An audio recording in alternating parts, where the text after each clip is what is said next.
During this hour of Late Night Health, we're going to take a look at the Big C. In about 25 minutes or so, we're going to speak to a man who was diagnosed with cancer. His name is Jim Zuley. We talked to Eric Zuley last week. This is the reason Eric is who Eric is. And we're going to talk to James today, Jim, about his experience with cancer and how he dealt with it. We're also going to spend the first part of the hour with Servet Hason. She's the award-winning author of Life in Transition, An Intuitive Path to New Beginnings. She has other books out. We'll talk about those as well. Servet has just finished cancer treatment, and we welcome you to a long, happy, wondrous life as you don't have to go through radiation or chemo anymore, right? Right. Thank you, and thank you for having me on your show, Mark. You are welcome anytime, Servet. Daryl, I spent maybe 20 minutes talking to Servet. Okay. And you know I like to talk. On occasion. On occasion. Days it in Y, I believe. Yes, I think you're right. She is just such a fascinating person. It was so interesting. So I'm going to just give a real short kind of bio, and then Servet will continue. Servet was born in Pakistan, came to the U.S. Eventually through England and I believe Canada as well. Mm-hmm. Right? Right. And you're a Canadian, British, and U.S. citizen? Yes, I am. Wow. And Pakistani, too, obviously. Oh, my goodness. And you don't, you have very little accent, if any. No, I hope none, actually. Right. You don't. It's amazing. No. It's very hard to learn to speak French in Montreal with a very heavy British accent as a child. And they made so much fun of me that I just woke up one day and said, I'm not going to have an accent anymore. And for some miraculous reason, it worked.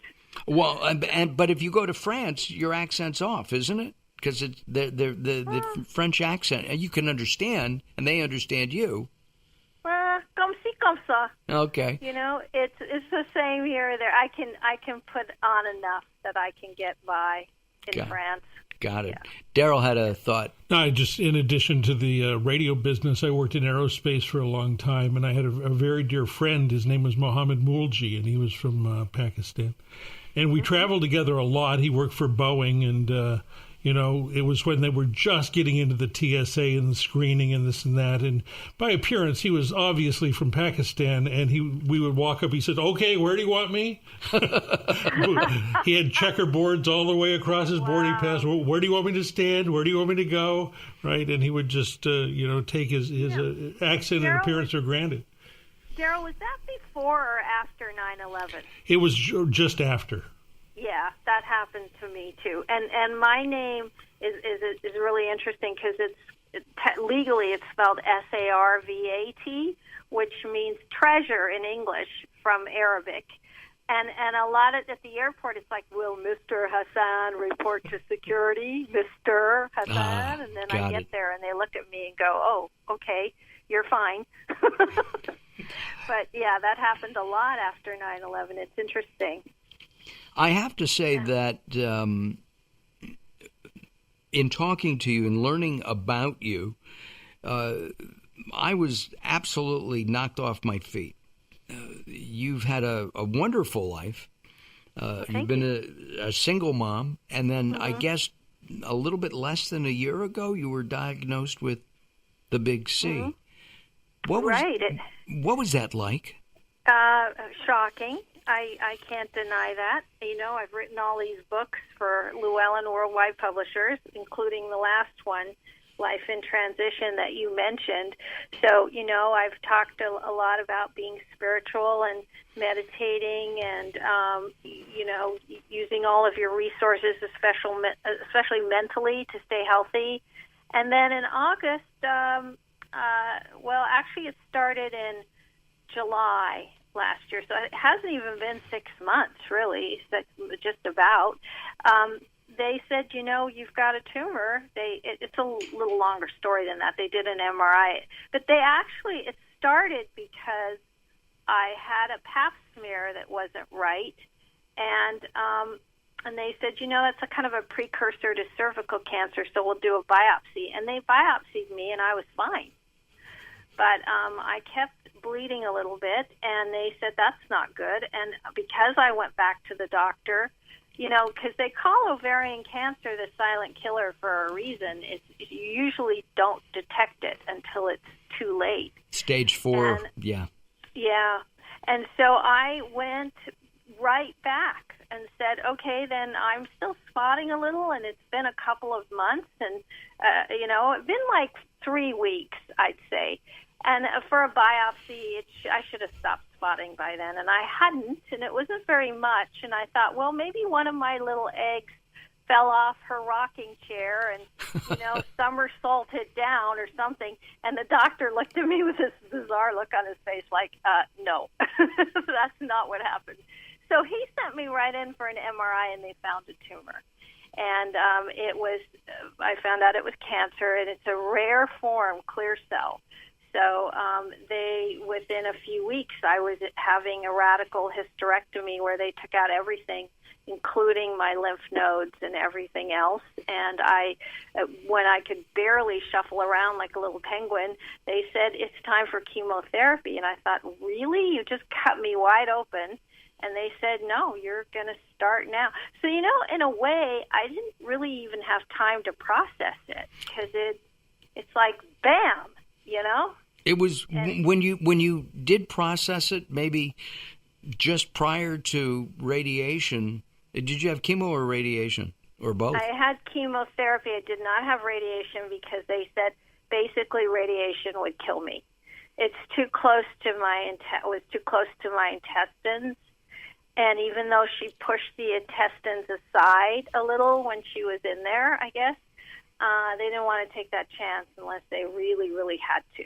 So if it was fatal, stage 4, they might have tried it, but at this point they said no.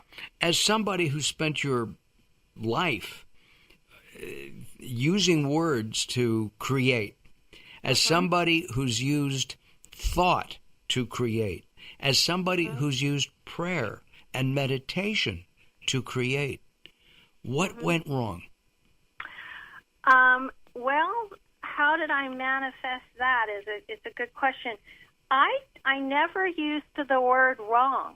What I used instead was there must be a reason. And, it's kind of like Shakespeare said, there's nothing either good or bad, but thinking makes it so. And I know it's a devastating disease, and I'm 59 years old, but I thought, you know what? There's a bigger plan here that I know nothing about. So if I'm supposed to be here, there's a reason. And if I'm not supposed to be here, there's a reason. And either way, it's good. So I kind of went into what are you going to do with this? Are you going to fight it? You're going to kick it? You're going to lay down and die? What are you going to do? Go home? To me, dying is going home. So I figured, I quieted myself when I processed it, and I said, okay, what is Spirit telling you? What is the word that is coming down to you? What is the real purpose, the reason? Feel it. Let it in your bones. Let it in your spirit. Let it in your soul, and you'll know the answer. And the answer I got was, oh, hell, we got this. Don't worry. Wow. And many people, when they hear that diagnosis, consider it a death sentence. Yeah, and it could be. It's very early in the game here. But, we all have an expiration date, Mark, including you and Daryl. I do? The illustrious Daryl. Yes, we do. We have, we just may or may not know what that date is or when that is. And I don't think I want to know. I wouldn't want to know either, but Really, I mean, I've seen people. It's just like the other day. Remember the shooting in Las Vegas, and a couple made it through, and they were so devastated, and they're so happy that they made it through, and they both died in a car accident a week later. Right. You know, you just never know. Yeah, you don't know. So, you know, if I have an opportunity to help people with this, then there's a reason, and I will use it to my best advantage to serve as well as I can. Our guest is Servet Hason. She's an award-winning author. I've been told she's intuitive, and that she's also. Are you a healer as well? Yes, I am. So and yeah. That's also then. Well, we have to talk about that. Physician, heal thyself. Right. Right?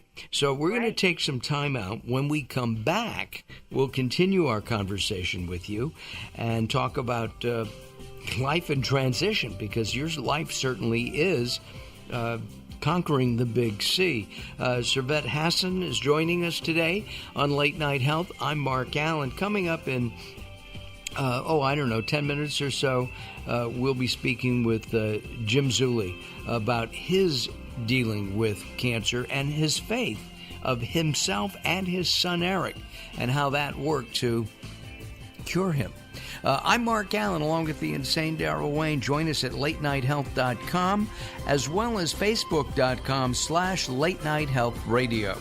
We'll be back. Don't go away.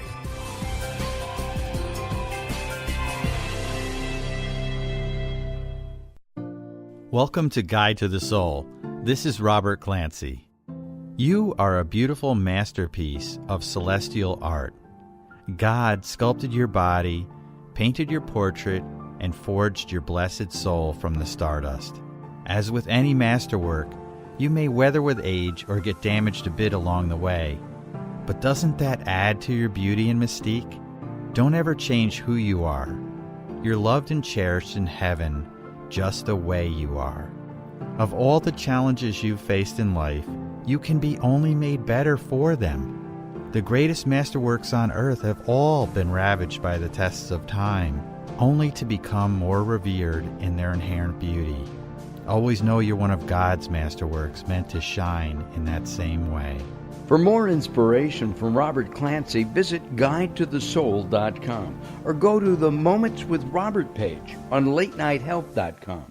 If you or someone you love suffers from drug addiction, now is the time to utilize your private health insurance PPO plan. If eligible, receive up to $30,000 or more in substance abuse benefits with low or no out-of-pocket cost.